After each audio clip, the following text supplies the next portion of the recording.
Moi je dis que c'est une super ouverture, c'est tout, pour les apprentissages. Et que c'est un plus pour l'enfant pour apprendre d'autres langues. C'était important pour moi qu'il soit baigné dans 2 langues au niveau de l'école. Déjà parce que je savais par des études que le développement cognitif de l'enfant était plus important quand il était baigné dans plusieurs langues. Donc en fait, c'est tout ce bénéfice-là que je voulais qu'il ait. Franchement, je savais que de toute façon les écoles d'Iwan parlent breton bien sûr et ils maîtrisent également très bien le français, que ce soit à l'oral, à l'écrit, tous les résultats aux examens leur en attestent. J'avais été favorablement impressionné par la qualité des enseignants, de la pédagogie, voilà le sérieux de l'école et voilà, donc j'avais une bonne image d'Iwan, tout à fait. C'était compliqué pour moi parce qu'Edouard il sortait d'un CP monolingue français. Il a été inscrit en CE1 ici à Diwan où il ne parlait quasiment pas le breton, même s'il avait fait la première année de maternelle à l'école de Kériti avant qu'elle ne ferme en bilingue. Et en définitive, ça s'est très bien passé pour Noël de la même année. Donc en 3-4 mois, il suivait ses petits camarades et il avait appris, il le parlait bien. Et puis ça leur permet aussi, ça les oblige aussi d'avoir une autonomie dans leur travail. Je me suis dit qu'elle serait un peu plus autonome, elle serait obligée d'être un peu plus autonome.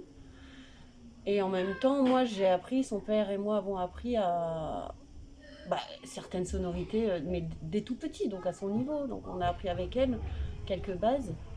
Et ensuite, c'est elle qui nous communique les devoirs, qui nous dit ce qu'il y a à faire. Et on veille à ce qu'elle les fasse, et puis on les fait ensemble. Et j'ai été très étonnée à la première réunion qu'il y avait eu très peu de temps après au départ. C'est que je voyais les grands qui prenaient soin des plus petits. Et que la différence d'âge, ça ne les gênait pas. Et que pour autant, ils se chamaillent, ils se disputent. En fait, ils vivent la même vie que vivent tous les autres enfants, mais il n'y a pas de sectarisation. En fait, tout le monde prend soin de tout le monde. Et j'avais trouvé ça vraiment formidable pour l'évolution, surtout émotionnelle. Et le fait que Ewan, il a toujours été heureux de venir à l'école. Après, il n'est pas heureux de travailler, mais ça, c'est autre chose. La chance qu'on a que Diwan Papoul proposait une école à petit effectif. Je pense que c'était un luxe d'avoir une école avec 25 élèves, il y avait 30 à l'époque, et des classes à petit effectif. Et je pense que c'était vraiment une chance qu'avait Edouard. Parce que j'ai trouvé ça génial du fait que ce soit tout petit, on est proche de nos enfants et on est proche des gens qui sont là.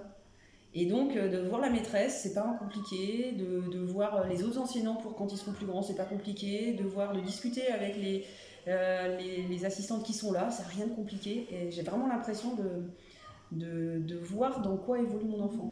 Enfin, comme on disait, une école à taille humaine, c'est vrai, ça je l'ai découvert et c'était une belle surprise. On est venu à l'école d'Iwan et on est très content, on n'a pas l'intention d'en partir. C'est rassurant. C'est rassurant de savoir que son enfant est bien.